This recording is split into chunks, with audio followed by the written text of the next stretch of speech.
जीवन क्लासेस में आप सभी छात्रों का स्वागत है। यह मॉडल पेपर के दृष्टि से बहुत इंपॉर्टेंट है। आप सभी छात्र बोर्ड की अगर तैयारी कर रहे हैं इन सभी मॉडल पेपर को रिवीजन करें। ये जो टॉपिक है यह मैं 3 से 4 साल के बोर्ड पेपर को उठाकर उसमें से इंपॉर्टेंट क्वेश्चन का मॉडल पेपर बनाया हूँ। आप सभी छात्र इन सभी टॉपिक पे अच्छे से रिवीजन करें ताकि ऐसा कोई प्रश्न ना हो जो आप बोर्ड के पेपर में रिवीजन करें, ताकि पेपर में आपको कोई भी ऐसा प्रश्न ऐसा ना हो कि जो आपको न आवे। सभी के सभी टॉपिक पर आप अच्छे से रिवीजन कर लीजिए, ध्यान दीजिए, पढ़ाई कीजिए, मेहनत कीजिए ताकि बोर्ड के पेपर में आपके कोई भी कंफ्यूजन ना रहे। चलिए देखिए, पहला क्वेश्चन दिया हुआ है।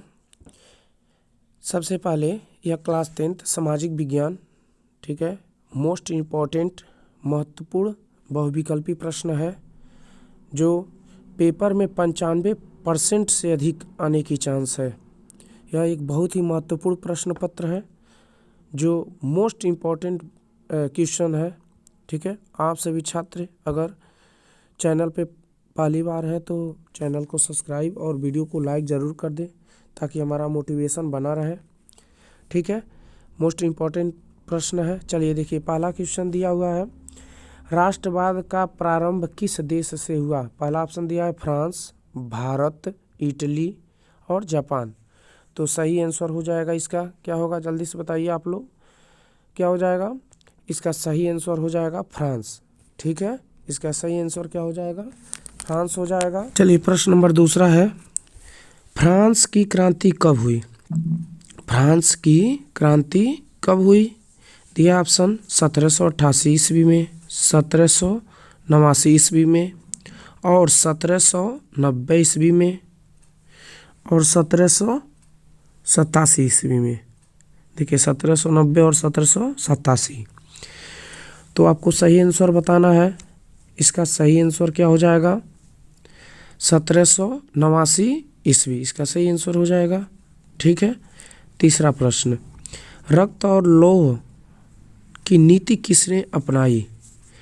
प्रश्न है, रक्त और लौह की नीति किसने अपनाई? तो बिस्मिल ने, मेजनी ने, गैरीबाल्डी ने। तो इसका सही आंसर हो जाएगा बिस्मार्क ने, ठीक है। किसने अपनाई थी? बिस्मार्क ने, ठीक है। अगला प्रश्न देखिए, असहयोग आंदोलन का मुख्य कारण क्या था? तो क्या दिया हुआ है? असहयोग आंदोलन का मुख्य कारण क्या था?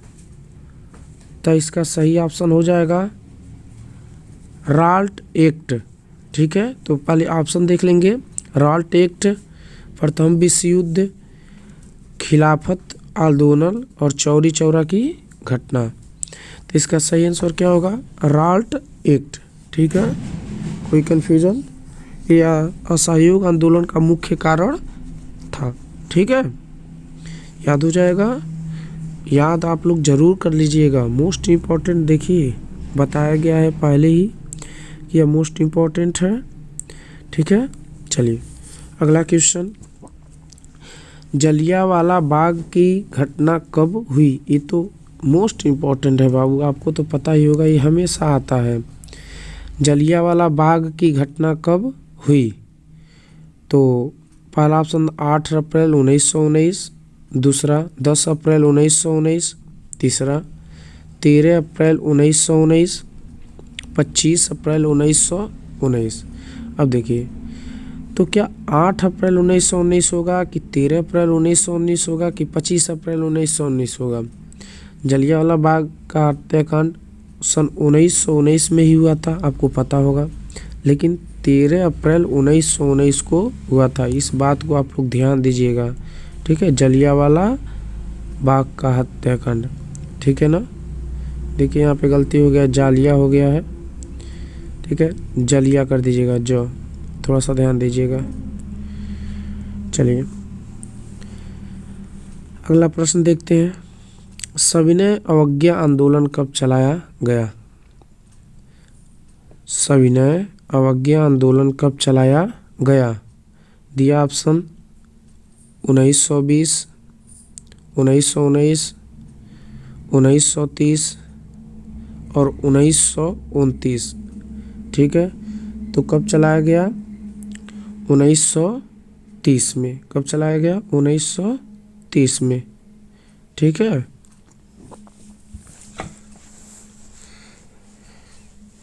इसका सही ऑप्शन हो जाएगा 1930। अगला प्रश्न, विश्व व्यापार संगठन का स्थापना कहाँ पर हुई थी?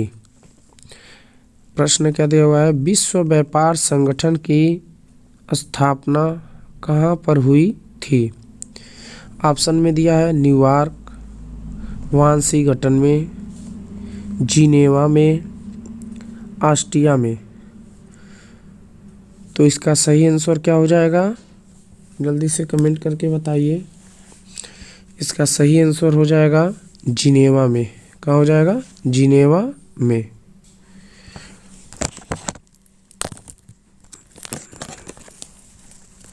चलिए अगला प्रश्न देखते हैं।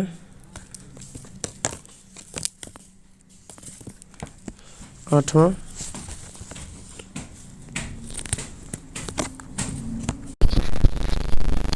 अमेरिका के किस नदी क्षेत्र को सोने का शहर कहा जाता था? पहला ऑप्शन दिया हुआ है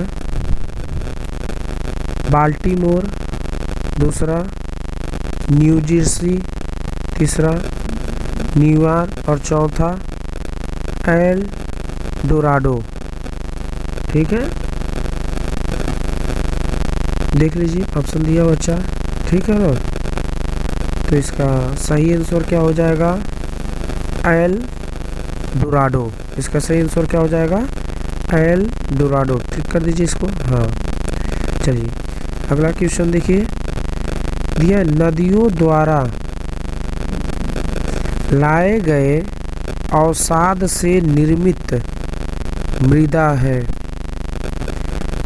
प्रश्न देखिए बाबू ध्यान से, कि दिया हुआ नदियों द्वारा लाए गए अवसाद से निर्मित मृदा है। तो कौन सी मृदा है? तब पहला ऑप्शन दिया है पर्वतीय मृदा, दूसरा रेतीली मृदा, चौथा तीसरा जलोढ़ मृदा और चौथा ऑप्शन है काली मृदा। तो कौन सी मृदा है?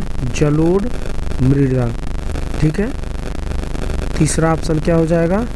सही हो जाएगा। तो चलिए तीसरा ऑप्शन को हम क्या कर देते हैं?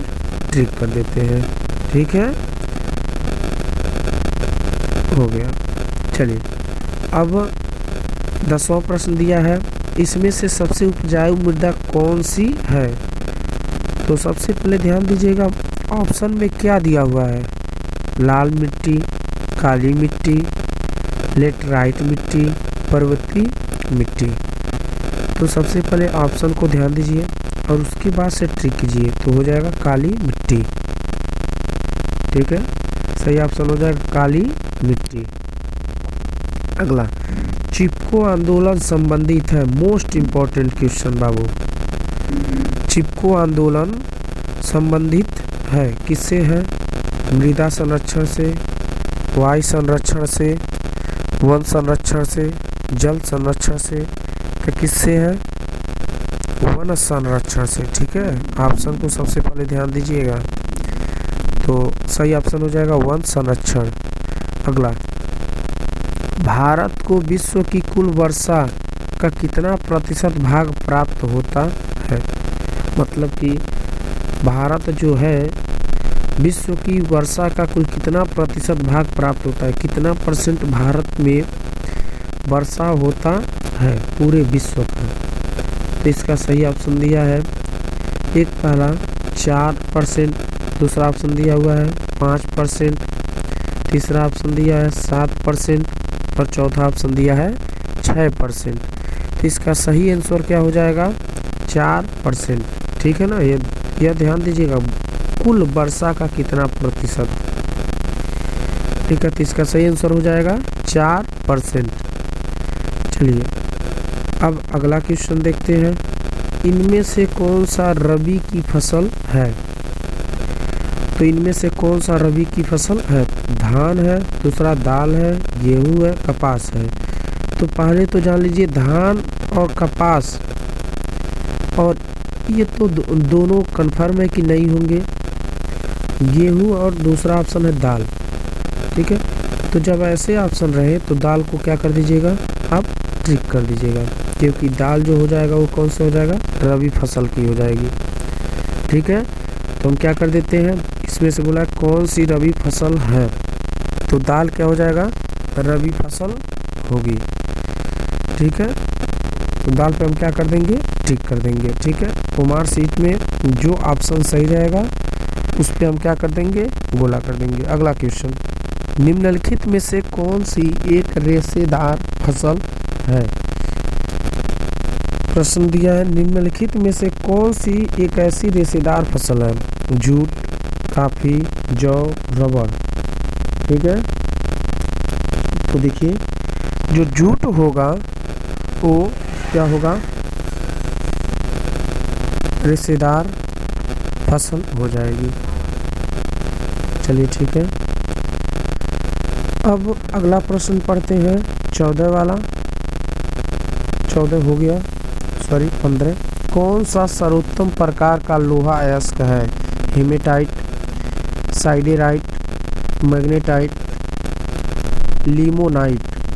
ठीक है, तो जो हो जाएगा सही ऑप्शन इसका क्या हो जाएगा, मैग्नेटाइट।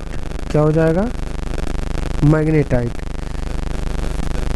तो इस पे हम क्या कर देंगे, ओमार सीट पर जो काले कलम से गोला कर देंगे। कौन सा ऑप्शन को, थर्ड वाले ऑप्शन को, तीसरे वाले ऑप्शन को। जो ऑप्शन सही रहेगा उसी पे हम क्या कर देंगे, गोल मार्क कर देंगे। ठीक है ना, तो ध्यान दीजिए, इसका कौन सा बोला है, कौन सा सर्वोत्तम प्रकार का लोहा अयस्क है, तो हो जाएगा मैग्नेटाइट। ठीक है, मैग्नेटाइट पे क्या कर देंगे, हम ट्रिक कर देंगे। ठीक है, चलिए अगला प्रश्न दिया है, झरिया क्यों प्रसिद्ध है? हुआ है झरिया झरिया क्यों प्रसिद्ध है? तो लौह अयस्क के लिए, दूसरा ऑप्शन दिया कोयला के लिए, बॉक्साइट के लिए, तांबा के लिए। तो इसका सही ऑप्शन हो जाएगा कोयले के लिए। सही ऑप्शन क्या हो जाएगा, कोयले के लिए। ठीक है, अब देखिए अगला प्रश्न देखते हैं। ठीक है, ये ध्यान दीजिएगा, वायु परिवहन का राष्ट्रीयकरण कब किया गया? मतलब वायु परिवहन को राष्ट्रीयकरण कब किया गया? तो सन 1947, 1953, 1958 और 1962। ऑप्शन 4 दिए हुए हैं, इसमें से आपको सही ऑप्शन बताना है, तो सही ऑप्शन हो जाएगा 1953। ठीक है, 1953 में वायु परिवहन का राष्ट्रीयकरण किया गया था। ठीक है ना, कोई कंफ्यूजन इसमें? चलिए ठीक है, वीडियो को लाइक और चैनल को सब्सक्राइब जरूर कर दीजिएगा और अपने दोस्तों से भी बता दीजिएगा इस वीडियो के बारे में, ताकि वो भी इस वीडियो को देख लें और पेपर में कोई कठिनाई ना हो उनको। ये इम्पोर्टेंट क्वेश्चन है बाबू, ऑब्जेक्टिव, क्योंकि आपको पेपर में 20 ऑब्जेक्टिव क्वेश्चन आएंगे। चलिए DT नहीं होगा, STD किसे कहते हैं? ठीक है, STD किसे कहते हैं बाबू?